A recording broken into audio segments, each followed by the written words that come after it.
Kehidupan saat ini sering disebut sebagai era modern, yaitu era kehidupan manusia yang ditunjang oleh berbagai peralatan modern. Meskipun demikian, kehidupan manusia pada masa modern ini tidak terlepas dari kehidupan manusia pada masa pra-aksara. Apa buktinya? Pernahkah anak-anakku melihat atau bahkan menggunakan alat ini? Mungkin beberapa ibu rumah tangga menggunakan alat penghalus bumbu yang memanfaatkan teknologi modern. Akan tetapi, sebagian besar masyarakat Indonesia masih menggunakan alat penghalus bumbu yang terbuat dari batu atau biasa disebut dengan cobek. Penggunaan cobek dari batu tersebut menunjukkan pewarisan kebudayaan masa praaksara. Kehidupan ini masih tetap berkembang hingga saat ini, karena kehidupan manusia mengalami keberlanjutan. Dengan demikian, dapat dikatakan bahwa kehidupan manusia mengalami kesinambungan sejarah yang tidak terputus. Meskipun dalam perkembangannya terjadi banyak perubahan. Kehidupan manusia pada era modern ini merupakan keberlanjutan dari kehidupan manusia pada masa-masa sebelumnya, termasuk masa praaksara. Apa yang dimaksud masa praaksara? Apakah pada masa praaksara manusia telah memiliki sejarah? Mari kita kaji bersama dengan mempelajari materi berikut ini. Assalamualaikum warahmatullahi wabarakatuh. Salam sehat selalu untuk anak-anakku di seluruh Indonesia. Pada kesempatan kali ini kita akan belajar tentang masa praaksara. Banyak anggapan yang menyatakan bahwa kebudayaan manusia diawali dari keberadaan tulisan. Anggapan ini berdasarkan pada penemuan bukti-bukti arkeologis yang menunjukkan kebudayaan tulis sebagai wujud eksistensi manusia. Selain itu, keberadaan peradaban-peradaban besar di dunia ditandai dengan budaya tulis. Sebagai contoh, keberadaan peradaban Hindu-Buddha di Indonesia ditandai dengan adanya penemuan prasasti. Prasasti menunjukkan keberadaan peradaban masyarakat pada masa tersebut. Selain itu, melalui prasasti, masyarakat sekarang pun dapat mengetahui kondisi masyarakat dan kebudayaan yang dihasilkan pada masa Hindu dan Buddha. Jika anggapan bahwa tulisan itu merupakan awal dari peradaban itu benar, bagaimana kondisi masyarakat sebelum mengenal tulisan atau pada masa praaksara? Benarkah manusia pada masa praaksara sama sekali belum mempunyai peradaban? Pada kenyataannya, manusia hidup pada masa praaksara telah mampu menghasilkan berbagai benda-benda kebudayaan. Meskipun manusia pada masa praaksara belum mengenal tulisan, mereka mampu menghasilkan produk-produk kebudayaan dari bahan batu, tanah liat, dan logam. Kemampuan tersebut tidak mereka peroleh dengan membaca buku panduan atau apapun, tetapi melalui pengalaman belajar dengan cara melihat, mengamati, meniru, dan membuat peralatan tersebut. Anak-anakku semuanya dapat menemukan bukti-bukti peninggalan manusia pada masa praaksara dengan mengunjungi situs-situs purbakala seperti situs di Sangiran, Jawa Tengah, dan situs purbakala di Lindu, Sulawesi Tengah. Jadi apa yang dimaksud dengan masa praaksara? Masa praaksara berasal dari kata pra yang berarti sebelum dan aksara yang berarti tulisan. Jadi masa praaksara berarti masa ketika manusia belum mengenal tulisan. Dalam bahasa Inggris, masa praaksara disebut dengan prehistory. Pre yang berarti sebelum dan history yang berarti sejarah.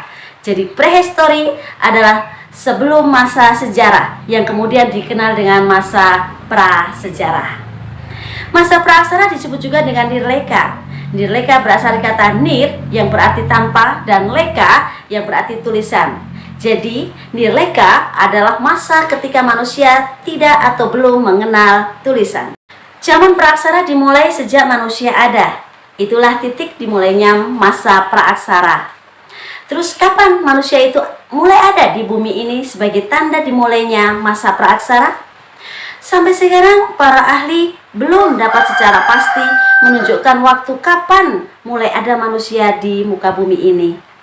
Namun untuk menjawab pernyataan tersebut, kita perlu memahami kronologi perjalanan kehidupan di permukaan bumi yang rentang waktunya sangat panjang. Bumi diperkirakan terjadi sekitar 2.500 juta tahun yang lalu. Nah, bagaimana kita melakukan kajian tentang kehidupan zaman praaksara?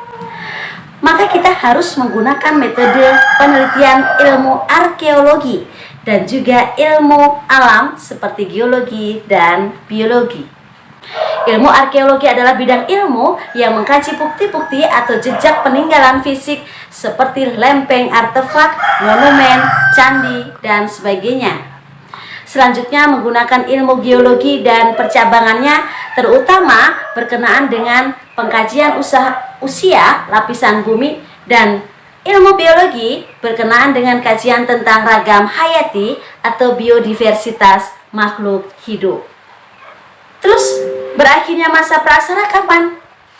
Seperti halnya periode awal masa praaksara, para ahli pun juga belum memastikan periode akhir masa praaksara. Ketidakpastian ini terjadi karena akhir masa praaksara di setiap tempat itu berbeda-beda. Sebagai contoh, bangsa Mesir dan Mesopotamia mengakhiri masa praaksara dan mengenal tulisan sekitar abad 7-3 sebelum Masehi. Jadi kapan nih masa praaksara di Indonesia berakhir? Sekitar tahun 4000 tahun sebelum Masehi terjadi perubahan signifikan dalam kehidupan masyarakat pada praaksara di kehidupan Indonesia. Pada masa ini terjadi migrasi yang dilakukan oleh bangsa yang berbahasa Austronesia. Kehadiran bangsa tersebut di Kepulauan Indonesia membawa Indonesia pada zaman proto-sejarah. Bangsa-bangsa yang berbahasa Austronesia ini memperkenalkan inovasi-inovasi dalam berbagai bidang, terutama dalam teknik pembuatan peralatan dari batu. Pada masa ini, kehidupan masyarakat semakin kompleks. Nah, kompleksitas kehidupan tersebut tidak lepas dari interaksi sosial masyarakat yang mulai meningkat. Interaksi perdagangan dan pelayaran yang mulai berkembang pada masa tersebut juga memperkenalkan masa praaksara Indonesia dengan tulisan. Berkembangnya budaya tulis inilah yang menandai berakhirnya masa praaksara. Para ahli memperkirakan masyarakat Indonesia mengakhiri masa praaksara sekitar abad 4-5 Masehi. Bukti berakhirnya masa praaksara Indonesia adalah ditemukannya prasasti Yupa yang merupakan peninggalan dari kerajaan Kutai di Muara Kaman, Kalimantan Timur. Nah, itulah masa praaksara atau pengertian praaksara dan kapan serta mulai dan berakhirnya masa praaksara. Terus apa perlunya kita belajar tentang zaman praaksara? Tentunya ada hubungannya dengan kehidupan kita yang sekarang ini. Contoh, berdasarkan data etnografi yang menggambarkan kehidupan masyarakat yang zaman praaksara yang masih berlangsung sampai sekarang, baik berupa pola hunian, pola pertanian, subsistensi, teknologi tradisional, dan konsep kepercayaan tentang hubungan harmoni antara manusia dan alam. Bahkan kebiasaan memelihara hewan seperti anjing, seperti kucing di lingkungan manusia modern pun masih dilakukan, ya. Demikian pula kebiasaan pertanian dengan melakukan perambahan hutan melalui metode tebang lalu bakar atau yang dikenal dengan slash and burn. Namun kebiasaan membakar hutan dan hidup berpindah-pindah pada manusia zaman dulu tidak sampai menimbulkan kebakaran ataupun menimbulkan kabut asap seperti yang sekarang ini. Teknologi manusia modernlah yang mampu melakukan perambahan hutan secara besar-besaran, baik untuk perkebunan, pertambangan, atau pemukiman real estate, sehingga menimbulkan malapetaka kabut asap dan kerusakan lingkungan alam. Selanjutnya, apa sih arti penting sejarah kehidupan masa praaksara? Arti penting sejarah kehidupan masa praaksara bagi kita yaitu yang pertama, kesadaran akan asal-usul manusia. Artinya apa? Kita mengetahui asal-usul nenek moyang suatu bangsa. Yang kedua, memahami proses kemunculan manusia modern. Yang ketiga, belajar dari keberhasilan dan capaian prestasi terbaik dari para pendahulu kita. Yang keempat, meneladani kearifan masyarakat masa praaksara, antara lain meneladani cara beradaptasi terhadap ketidakpastian kondisi alam yang selalu mengalami perubahan. Yang kedua, peduli terhadap alam dan lingkungan. Yang ketiga, selektif terhadap budaya asing. Dan yang keempat, hubungan sosial yang harmonis. Berdasarkan uraian tersebut dapat disimpulkan bahwa ada dua nilai penting dalam pembelajaran sejarah kehidupan masa praaksara. Yang pertama, bahwa masa praaksara dapat menjadi inspirasi untuk mengembangkan nalar kehidupan. Yang kedua, masa praaksara dapat menjadi peringatan bagi kehidupan masyarakat masa kini. Berbagi pemikiran kritis dan nilai positif dari kehidupan masyarakat masa praaksara sebaiknya menjadi pencerah bagi kehidupan bangsa Indonesia masa kini dan masa yang akan datang. Bagian kedua, kita akan berbicara tentang terbentuknya Kepulauan Indonesia. Sebelum berbicara terbentuknya Kepulauan Indonesia, mari kita bahas dulu tentang terbentuknya bumi. Salah satu teori tentang terbentuknya bumi adalah teori dentuman besar atau yang disebut dengan Big Bang. Teori ini menyatakan bahwa alam semesta mulanya terbentuk dari gumpalan gas yang mengisi seluruh ruang jagat raya. Ruang jagat raya yang luasnya mencapai radius kurang lebih 500 juta tahun cahaya. Ya. Gumpalan gas tersebut meledak dengan satu dentuman yang dahsyat. Selanjutnya, materi di alam saling berdesakan dalam suhu kondisi yang tinggi dan kepadatan yang cukup tinggi, sehingga tersisa energi berupa proton, neutron, dan elektron yang bertebaran ke seluruh arah. Dari ledakan tersebut menimbulkan gelembung-gelembung alam semesta yang menyebar dan menggembung ke seluruh penjuru sehingga membentuk galaksi, bintang, matahari, planet, bumi, bulan, dan meteorit.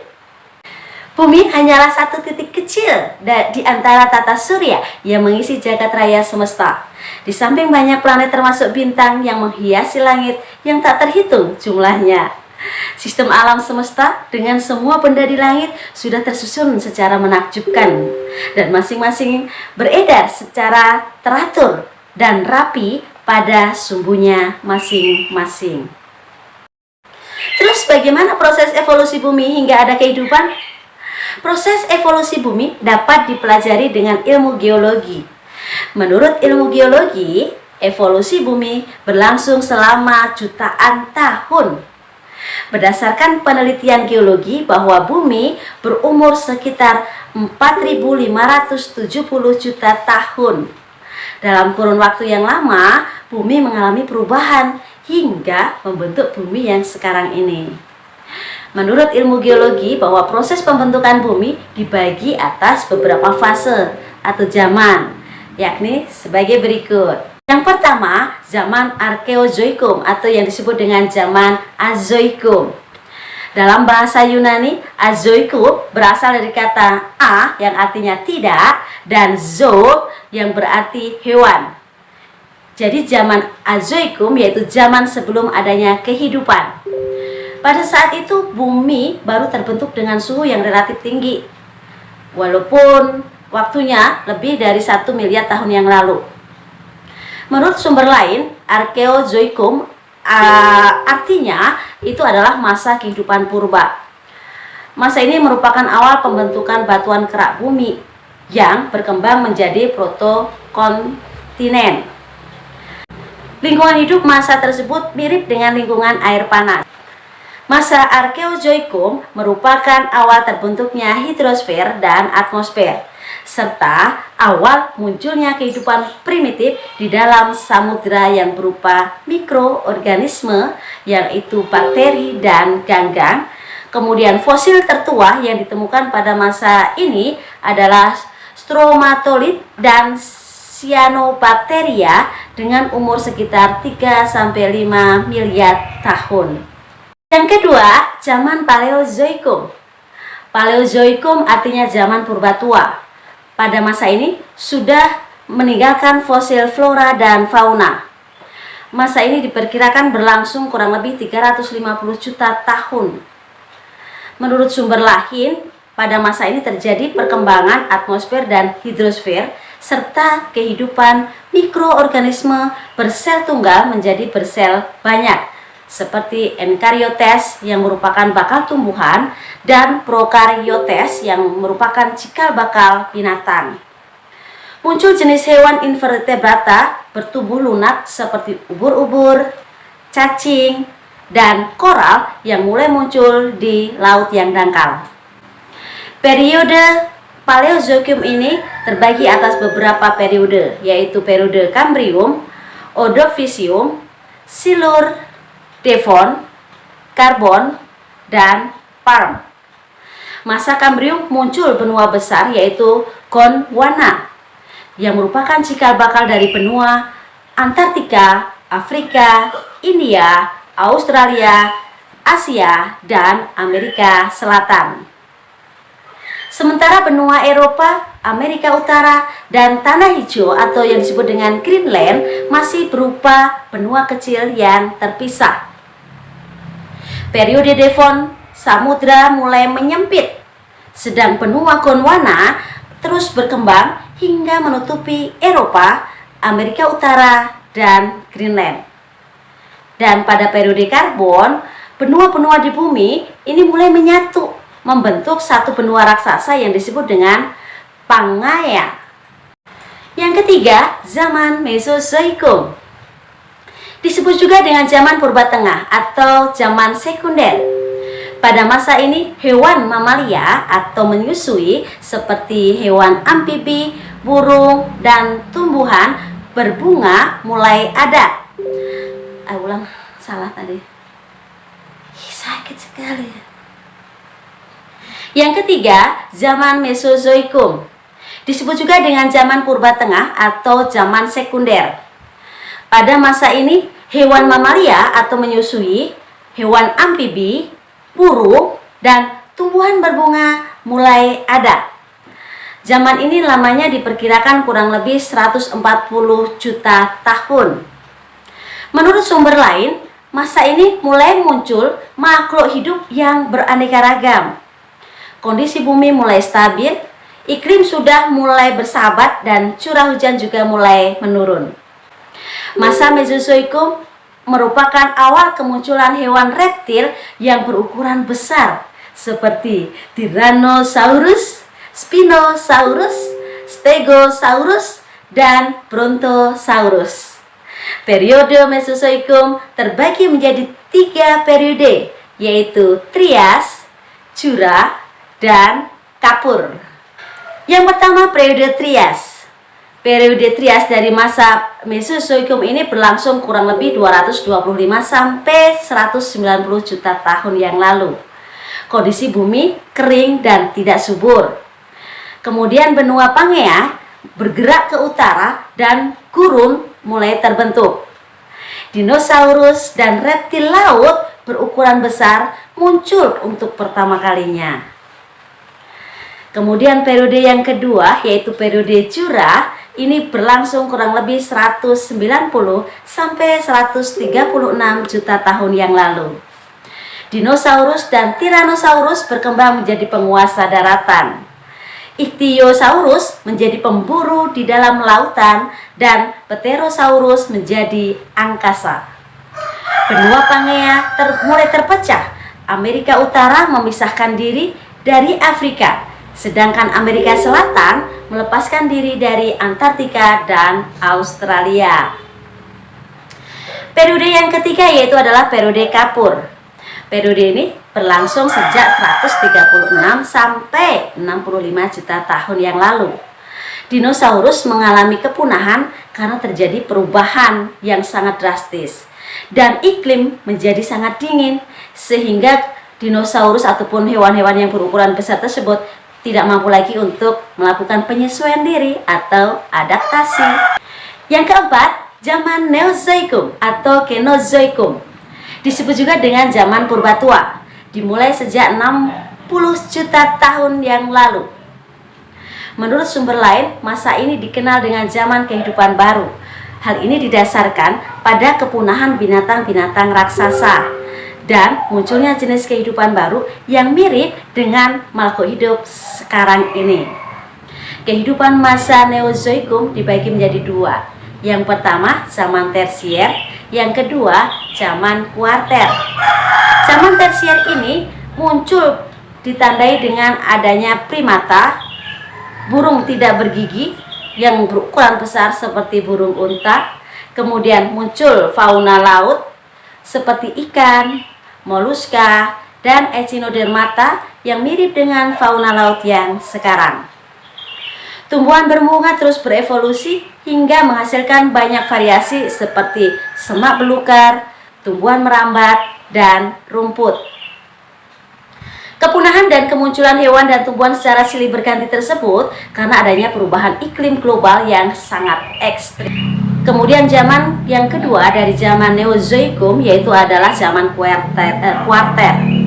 Zaman ini dibagi menjadi dua, yaitu kala Pleistosen dan kala Holosen.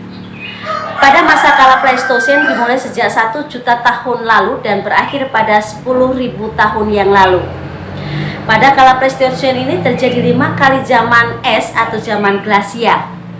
Zaman glasial sebagian besar di wilayah Eropa, Amerika Utara, dan Asia bagian utara tertutup es. Demikian juga dengan pegunungan Alpen, Karpatia, dan Himalaya. Muncul pula kehidupan manusia, di mana ditandai dengan munculnya manusia purba, yaitu Homo erectus. Kemudian pada masa Holosen itu muncul manusia modern. Flora dan fauna pada masa kala Pleistosen ini mirip dengan flora dan fauna pada masa sekarang. Zaman praaksara di Indonesia dimulai dengan ditandainya adanya keberadaan manusia. Demikianlah proses terbentuknya bumi dan kehidupan awal di muka bumi ini. Nah, selanjutnya bagaimana proses pembentukan kepulauan Indonesia? Nantikan materi ini di video selanjutnya. Sampai jumpa. Wassalamualaikum warahmatullahi wabarakatuh. Salam Merdeka Belajar.